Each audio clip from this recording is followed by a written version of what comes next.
जी। So next topic हमारे पास है assessment of nutritional status. ठीक है, this is the most important question paper point of view से।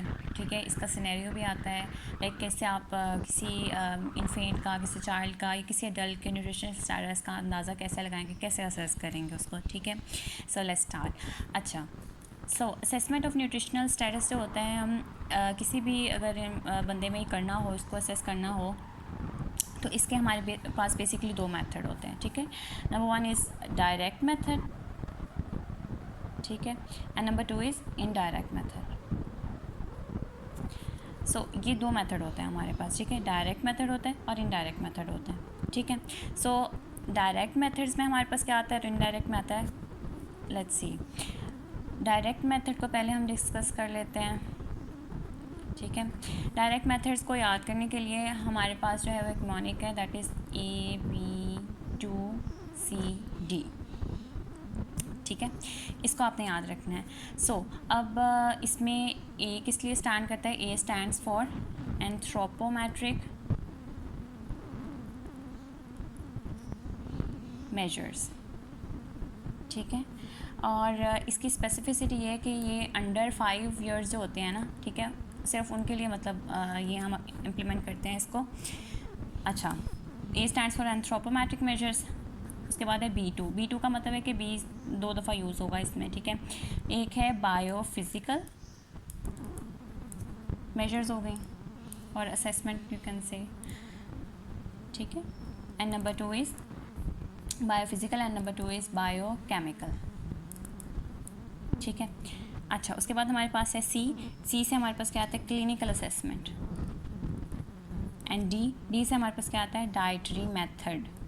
ठीक है, किसी पर्सन के डाइटरी मेथड्स क्या हैं उनको असेस करना, डाइटरी मेथड असेसमेंट हो गई। ठीक है, तो ये हमारे पास जो है वो डायरेक्ट मेथड हो गए to assess someone's nutritional status. ठीक है, सो इनको हम बारी बारी डिस्कस कर लेते हैं। सो नंबर 1 हमारे पास आता है एंथ्रोपोमेट्रिक।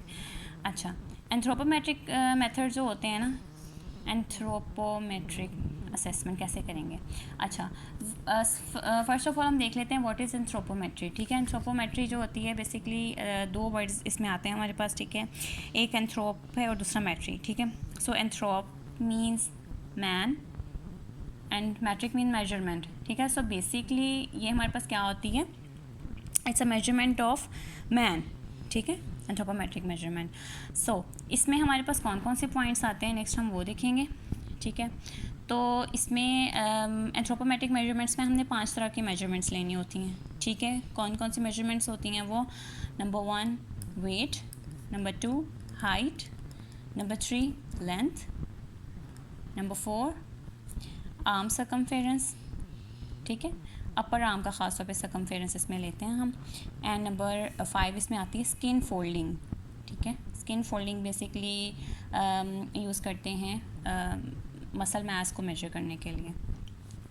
ओके, सो ये हमारे पास जो है वो 5 इसकी मेजरमेंट्स आ गई हैं। ठीक है, अच्छा, इसमें एक बात आपने याद रखनी है कि जब हमने एंथ्रोपोमेट्रिक मेजरमेंट स्टार्ट करनी है तो हमने एक जो हेल्दी बच्चा होता है उसको हम स्टैंडर्डाइज ले लेते हैं। ठीक है, मतलब उसका वेट भी 100% हम ले लेते हैं, हाइट और लेंथ सब कुछ 100% मान लेते हैं। ठीक है, सो बेसिकली जो उसका जो रेफरेंस हमने यूज़ करना होता है ना, तो 2 तरह के रेफरेंस बेसिकली हम लेते हैं। ठीक है, एक रेफरेंस है उसको कहते हैं हार्वर्ड रेफरेंस कहते हैं, हार्वर्ड स्टैंडर्ड रेफरेंस। ठीक है, सो ये आ जाएगा हार्वर्ड स्टैंडर्ड आ जाएगा। ठीक है, और नंबर 2 जो रेफरेंस हम लेते हैं वो NCHS लेते हैं। व्हाट इज़ NCHS, ये हमारे पास होता है National Centre of Health Stat. ठीक है, इसको इसके अकॉर्डिंग जो है वो हम करते हैं। ओके, नेक्स्ट हमारे पास जो है ना, हम डिस्कस करेंगे एंथ्रोपोमेट्रिक इंडिसेस को। ठीक है, जो हमने ऊपर 5 लिखे हैं इनको हम बारी बारी डिस्कस करेंगे कि इनके थ्रू हम कैसे फाइंड आउट करते हैं। ठीक है, सो नंबर 1 हमारे पास है वेट फॉर एज। ठीक है, वेट फॉर एज का मतलब क्या है कि हम एज के लिहाज से बच्चे को देखते हैं। ठीक है, या जो भी हमारे, बल्कि सबसे इंपॉर्टेंट बात इसकी ये है कि अंडर 5 इयर्स जो बच्चे होते हैं सिर्फ उन पे जो है वो इम्प्लीमेंट करते हैं हम इसको। ठीक है, तो इसका जो है वो वेट फॉर एज से क्या मतलब है कि हम देखते हैं कि एज के लिहाज से बच्चे का वेट कितना है, ठीक है, either it is according to age of the child और नॉट, ठीक है। सो हमने पीछे बात की थी, हमने एक जो हेल्दी बच्चा होता है उसको स्टैंडर्डाइज़ किया होता है। तो फर्स्ट कर लें कि ये हमारे पास हेल्दी बच्चा है, ठीक है। सो इसका वेट हमने 100% कंसीडर किया हुआ था ना, ठीक है। सो ये वाला बच्चा जो है जो कि सेम हाइट का होगा, अब हमने देखना है कि उसका वेट इसके वेट के अकॉर्डिंग था कि नहीं, ठीक है। सो वेट को हम कैसे एक्सप्रेस करेंगे, percentage of weight of standard, जो स्टैंडर्ड हमने किया ना, स्टैंडर्ड चाइल्ड, उसके इक्वल होगा वेट ऑफ जो हमने जिस बच्चे को हमने मतलब करना था, अंडर ऑब्जर्वेशन था हमारी। तो इसका जो वेट होगा ना वो ये स्टैंडर्ड जो बच्चा होगा इसके वेट के परसेंटेज के इक्वल होगा, ठीक है। फर्स्ट कर लें इसका वेट तो हमारे पास 100% था, तो अगर इसका वेट हमारे पास नहीं आ रहा है, इसका 75 आ रहा है इसके अकॉर्डिंग, तो इसको हम जो है कहेंगे कि इसका 75% वेट है according to the standardize child, ठीक है। तो ये हमारे पास क्या हो गया, वेट फॉर एज हो गया नंबर 1। अच्छा, नंबर 2 हमारे पास जो है वो आता है फिर height for age. Height for age जो है इसमें इसको हम कैसे करेंगे, हाइट फॉर एज को डिस्कस कैसे, सिंपल है, जैसे वेट वाला था कि इसमें भी हम स्टैंडर्डाइज कर लेते हैं बच्चे को, ठीक है। तो हाइट किसके इक्वल होगी, percentage of height of standardize जो बच्चा हमने लिया है ना उसके इक्वल होगी नए बच्चे की हाइट जिसको हमने फाइंड आउट करना है, ठीक है। अच्छा, हाइट होगी, उसके बाद है skin fold thickness. Skin fold thickness से हमारा क्या मतलब होता है, स्किन फोल्ड थिकनेस बेसिकली इसमें हम किस चीज़ को मेजर करते हैं, this is the degree of fatness, ठीक है। इसमें हम बच्चे का मसल मैस एक्चुअली चेक करना चाह रहे हैं, डिग्री ऑफ फैटनेस कितनी है उसमें हम वो चेक करते हैं, ठीक है। और ये मेजर हम कहाँ से करते हैं, या आपने याद रखना है कि जो ट्राइसेप्स होते हैं नंबर 1 ये वहाँ से हम मेजर करते हैं, ठीक है। एंड नंबर 2 जो है वो इन्फीरियर एंगल ऑफ स्कैपुला जो होता है ना, ये वहाँ से हमें पता चलती है, ठीक है। ट्राइसेप से और इन्फीरियर एंगल ऑफ स्कैपुला से हमें पता चलती हैं स्किन फोल्ड थिकनेस जो होती है, ठीक है। और इसको मेजर हम करते हैं कैलिपर से, मेजर्ड बाय कैलिपर, ठीक है। सो इस तरह से हम स्किन फोल्डनेस उसकी जो स्किन फोल्ड थिकनेस होती है वो हमें पता लगती है, ठीक है। नेक्स्ट हमारे पास है सर्कमफेरेंस। सर्कमफेरेंस हम कैसे फाइंड आउट करते हैं, लेट्स सी। अच्छा, चेस्ट बाय हेड सर्कमफेरेंस से हमारा क्या मतलब होता है कि इसमें हमने सर्कमफेरेंस फाइंड करना होता है बच्चे के चेस्ट का और उसके हेड का, ठीक है। ये हमारे पास हेड हो गया और नीचे आप फर्ज कर लें कि ये हमारे पास अगर बच्चे की चेस्ट है, ठीक है। तो आपने ना मतलब होता क्या है नॉर्मली कि जो हमारे पास बच्चे होते हैं, छोटे बच्चे होते हैं, उनका जो हेड सर्कमफेरेंस होता है उनका चेस्ट सर्कमफेरेंस होता है ये इक्वल होता है, ठीक है, बराबर होते हैं दोनों, लेकिन एक स्पेसिफिक एज तक, ठीक है। Almost you can say 6 months of as जो होती है तब तक ये दोनों चीज़ें जो हैं वो बराबर रहती हैं, ठीक है। ये जो जितना सर का सर्कमफेरेंस होता है उतना ही चेस्ट का सर्कमफेरेंस होता है, लेकिन आफ्टर 6 मंथ्स क्या होता है कि चेस्ट वॉल जो होती है इसकी ग्रोथ जो है वो ज़्यादा होती है, ठीक है, एज़ कम्पेयर टू हेड। इसकी ग्रोथ जो होती है चेस्ट वॉल की ये ज़्यादा होती है, ठीक है, जल्दी से ग्रो करती है as compare to circumference of head. तो आहिस्ता आहिस्ता फिर हेड का सर्कमफेरेंस कम रह जाता है और चेस्ट का ज़्यादा हो जाता है, ठीक है। सो ये बात आपने यहाँ पर याद रखनी है। तो लेकिन अगर किसी बच्चे के अंदर आफ्टर 6 मंथ्स भी ये दोनों चीज़ें बराबर हैं या फिर उसकी चेस्ट वॉल जो है वो ग्रो नहीं की, ठीक है, तो उससे हमें देखकर अंदाज़ा हो जाएगा बच्चे के न्यूट्रिशनल स्टेटस का कि उसको मतलब डिफिशिएंसी हो रही है किसी ना किसी न्यूट्रिएंट की। और ख़ास तौर पे क्योंकि बोन्स को ग्रो करने के लिए हमें विटामिन डी चाहिए होता है, तो ऐसे बच्चों में विटामिन डी की डिफिशिएंसी होती है या फिर कैल्शियम की डिफिशिएंसी होती है, सही हो गया। सो इससे हमें जो है वो बच्चे की जो है वो प्रोटीन एनर्जी मैलन्यूट्रिशन का भी अंदाज़ा होता है, ठीक है। सो ये हमारे पास होगी चेस्ट हेड सर्कमफेरेंस।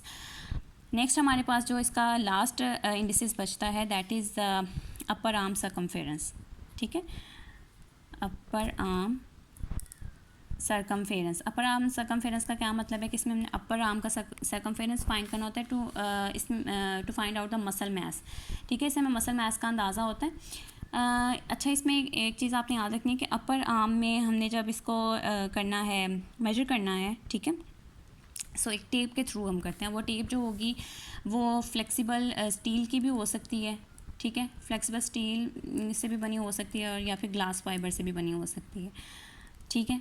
सो ये हमारे पास जो है वो इसके टेप के थ्रू हम मेजरमेंट करते हैं इसकी, ठीक है। अच्छा, करते कैसे हैं और इसका तरीका क्या है, हमारे पास जो है वो दो तरह के मेथड्स होते हैं। Number 1 is bangles method. Bangles method में क्या होता है, बैंगल्स होती हैं, चूड़ियाँ होती हैं ना, तो इसको जो है वो अपर आर्म में जो है वो देखते हैं डाल के, और वो जो कॉपर की बनी होती हैं चूड़ियाँ होती हैं हमारे पास, कॉपर की बनी होती हैं ये, ठीक है। तो ये जो होती हैं इन पर डिफरेंट रीडिंग्स होती हैं, ठीक है, बैंगल्स पे, तो उससे हमें आइडिया हो जाता है सकमफेरेंस का, ठीक है। ये बैंगल्स हो गए और कॉपर की बनी होती हैं, ठीक है। नंबर 1 मेथड ये है हमारे पास। नंबर 2 हमारे पास है शेकर्स टेप, ठीक है, शेकर्स टेप मेथड है। अच्छा, इसमें क्या होता है, लाइक आपने याद रखना है, ये इंपॉर्टेंट बात है कि टेप के थ्रू आप कैसे मेजर करेंगे, ठीक है। तो आप यूँ समझ लें कि टेप होती है हमारे पास, ये फ़र्ज़ कर लें, ठीक है। तो इस पर रीडिंग्स होती हैं, ये हमारे पास 12.5 हो गया, 13.5 हो गया, ठीक है। अच्छा, अगर अब होता क्या है, ये सेंटीमीटर में हमारे पास होती है, ठीक है, मेजरमेंट होती है। अच्छा, अब इसको कलर, इस पे डिफरेंट कलर्स होते हैं, ठीक है। ये रेड होगा, यहाँ पे येलो होता है, एंड हियर इज़ ग्रीन, ठीक है। अगर तो वैल्यू आती है टेप पे लेस दैन 12.5 आती है, ठीक है, रेड कलर्स हमें मिलेगा, तो ये शो करता है ग्रॉस अंडर न्यूट्रिशन, मतलब बहुत ज़्यादा अंडर न्यूट्रिशन है बच्चे को, तो जो है वो ये सीवियर कंडीशन होती है। अगर 12.5 एंड 13.5 के बीच की कंडीशन आती है, ठीक है, तो येलो कलर आएगा and it shows mild under nutrition, ठीक है। और अगर जो है वो मोर देन 13.5 आता है, ठीक है, तो ये ग्रीन कलर शो होगा इससे हमें, तो इट शोज़ गुड न्यूट्रिशन, ठीक है। So this was all about हमारे पास जो इसके डायरेक्ट मेथड्स थे वो, ठीक है, उनमें से भी बल्कि हमने एंथ्रोपोमेट्रिक मेथड को डिस्कस किया है, ठीक है। सो नेक्स्ट हमारे पास जो अगला मेथड था बी से, दैट इज़ बायोफिज़िकल। अच्छा, बायोफिज़िकल मेथड या बायोफिज़िकल असेसमेंट कैसे करेंगे हम। फ़िज़िकल वर्ड है तो फ़िज़िकल लाइक इसमें जो है वो रेडियोलॉजिकल एग्जामिनेशन आती है, किसकी, लॉन्ग बॉन्स की रेडियोलॉजिकल एग्जामिनेशन, ठीक है। रेडियोलॉजिकल एग्जामिनेशन किसकी करेंगे हम, लॉन्ग बॉन्स की करेंगे इसमें, नंबर 1, ठीक है। ये एग्जामिनेशन कर लेते हैं, ठीक है। और इससे हमें आइडिया हो जाता है कि बच्चे को मतलब लॉन्ग बॉन्स का जब हम रेडियोलॉजिकल देखते हैं, उसका ग्राफ देखते हैं, रेडियोग्राफ देखते हैं, ठीक है, तो उसमें कैल्शियम डेफिशिएंसी है, विटामिन डी डेफिशिएंसी तो नहीं है, इससे ये आइडिया हो जाता है हमें, ठीक है। तो उससे हमें न्यूट्रिशनल स्टेटस का आइडिया हो जाता है। और नंबर 2 इसमें हम जो है वो जो बक्कल म्यूकोजा होती है ना, ठीक है, उसका भी साइटोलॉजिकल एग्जामिनेशन इसमें आता है, ठीक है, cytological examination of buckle mucosa. तो बक्कल म्यूकोजा का साइटोलॉजिकल एग्जामिनेशन देख के भी वहाँ पे सेल्स की क्या हालत है उससे भी हमें आइडिया हो जाता है न्यूट्रिशनल स्टेटस का। नेक्स्ट हमारे पास है ये बायोफिज़िकल हो गई, बायोकेमिकल, ठीक है। बायोकेमिकल में हमें ऑब्वियसली नाम से ज़ाहिर है केमिकल्स, ठीक है। तो केमिकल मींस केमिकल क्या वर्ड इसमें शो कर रहा है, टेस्टिंग को शो कर रहा है, कि इसमें हम बॉडी के अंदर जो डिफरेंट केमिकल्स होते हैं उनकी टेस्टिंग कराएंगे, ठीक है, तो उससे हमें आइडिया हो जाएगा कि बच्चे की कंडीशन कैसी है। और बच्चों से रिलेटेड या यूँ कह लें कि मतलब कौन कौन से केमिकल्स होंगे जिनकी जो कि इंपॉर्टेंट होते हैं, जिनकी एग्जामिनेशन ज़रूरी होती है, तो बच्चों में जो मोस्ट कॉमन डेफिशिएंसीज देखी गई हैं ना, उनके अकॉर्डिंग हम बायोकेमिकल एग्जामिनेशन रेफ़र करते हैं। फॉर एग्जांपल बच्चे मोस्टली अनीमिक होते हैं, ठीक है, तो उस हिसाब से हम क्या कराएंगे, जो हीमोग्लोबिन मतलब उसका HB चेक करवाएंगे, HB एंड ब्लड, ये टेस्ट हम रिकमेंड करेंगे, ठीक है। उसके अलावा बच्चों में जो है वो हड्डियों की कमज़ोरी होती है, तो उसे चेक करने के लिए हम सीरम कैल्शियम रेफ़र करेंगे कि आप ये टेस्ट करवाएं, ठीक है। उसके अलावा बच्चों के अंदर मसल वेस्टिंग बहुत ज़्यादा हमें मिलती है, तो उसे चेक करने के लिए हम क्या कराएंगे, सीरम प्रोटीन लेवल उसका चेक कराएंगे, ठीक है।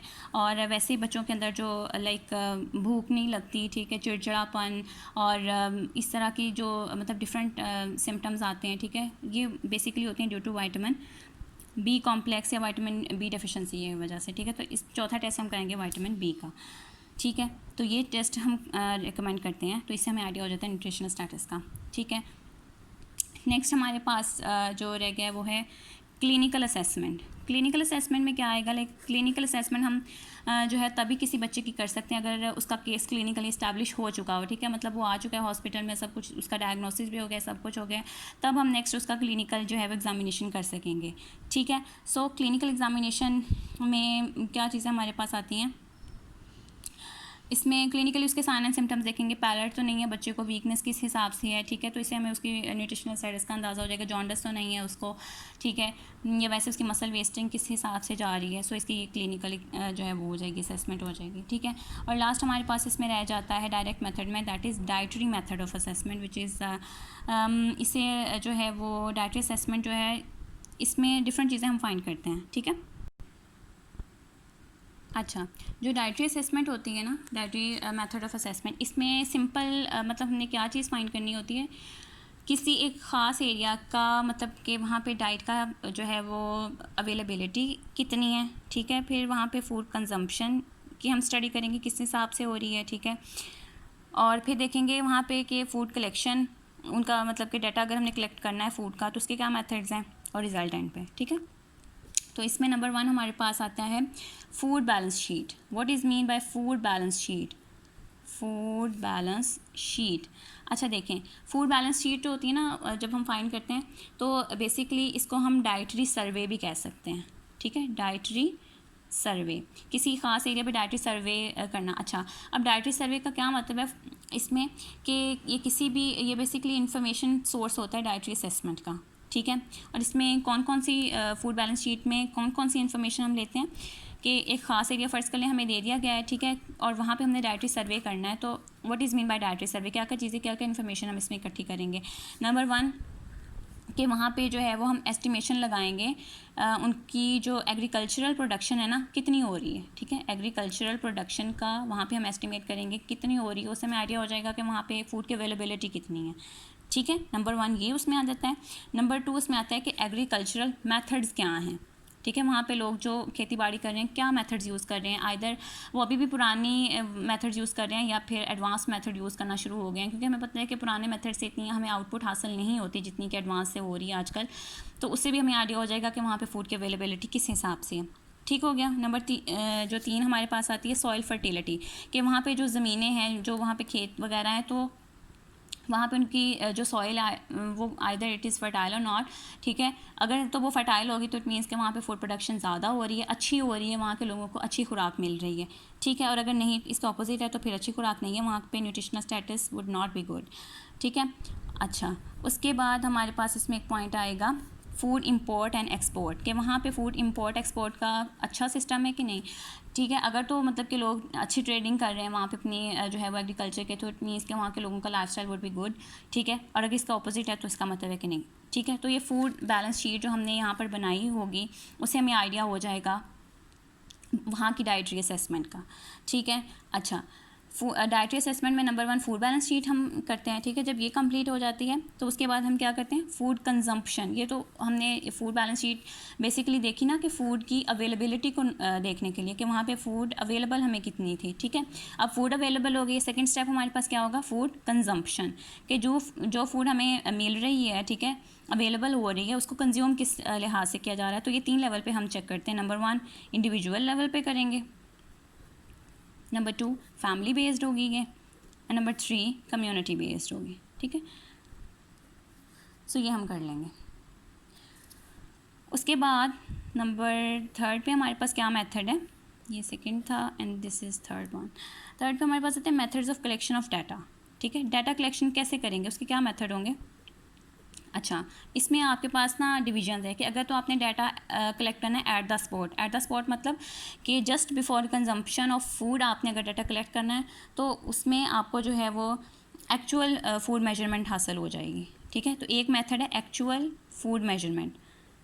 एक्चुअल फूड मेजरमेंट का क्या मतलब है कि किसी आप गए, किसी एरिया में गए और वहाँ पर जाकर अभी वो लोग मतलब कि उनकी कंजम्पशन स्टार्ट होने वाली थी तो आपने वो नोट कर ली, ठीक है। तो this is actual food consumption, actual food measurement, ठीक है। और उस वक्त आप एक्चुअल फूड ही मेजरमेंट कर सकते हैं, अंदाज़ा वगैरह या एस्टिमेट वगैरह लगाने की ज़रूरत नहीं है कि हाँ ये 24 घंटों में इतनी फूड खाते होंगे या नहीं है, क्योंकि एट द स्पॉट आपने वो चीज़ देख ली अपनी आंखों से और उसको नोट कर लिया।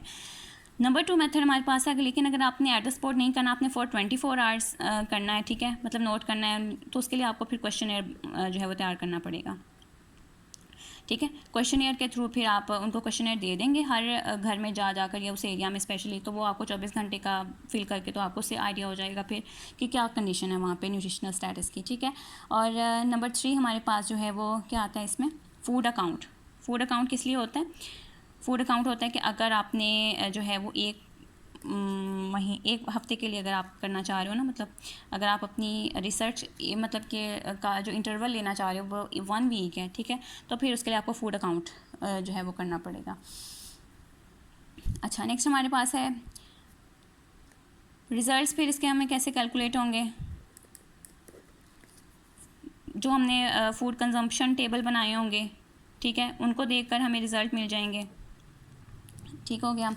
या फिर जो हमने केमिकल एनालिसिस किया होगा, ठीक है, केमिकल एनालिसिस से हमें चीज़ों का जो है वो आइडिया हो जाएगा कि वहाँ पे क्या सूरत हाल है जो न्यूट्रिशनल स्टेटस की, ठीक है। So this was all about the direct methods for assessment of nutritional status. अब हम देखते हैं इनडायरेक्ट मेथड्स क्या होते हैं। इनडायरेक्ट मेथड्स जो हैं वो बहुत कॉमन से हैं, मतलब इनडायरेक्ट मेथड से हमें कैसे आइडिया होगा? नंबर 1 मॉर्बिडिटी से, ठीक है। मॉर्बिडिटी की कॉजेज़ ज़्यादा मतलब कौन सी बन रही हैं? लाइक अगर डायरिया की वजह से वहाँ पे ज़्यादा मॉर्बिडिटी हो रही है, ठीक है, टीबी की वजह से है, मीज़ल्स की वजह से है, ठीक है, तो ये सारी कंडीशन ऐसी हैं जो कि न्यूट्रिशनल स्टेटस को शो करती हैं। सो हमें इनसे आइडिया हो जाएगा, ठीक है, मॉर्बिडिटी से। नंबर 2 मोर्टेलिटी से। मोर्टेलिटी मतलब कि वहाँ पे मोर्टेलिटी रेट किस जो है वो क्या चल रहा है, ठीक है, ख़ास तौर पे तो इसमें हम क्या क्या चीज़ें देखेंगे? मदर मैटरनल मोर्टेलिटी रेट, ठीक है, इससे हमें आइडिया होगा। उसके अलावा फिर प्री नेटल जो मोर्टेलिटी रेट होगा वो हम देखेंगे कितना है वहाँ पे, ठीक है। इसी तरह से फिर जो पोस्ट नेटल होगा MR वो हम देखेंगे, ठीक है। तो और इसके अलावा बर्थ वेट, ठीक है, एट बर्थ वेट कितना होता है, बर्थ वेट हम देखेंगे कि बच्चों का किस लिहाज से बर्थ वेट आ रहा है, तो हमें उससे भी आइडिया हो जाएगा बच्चों की कंडीशन का।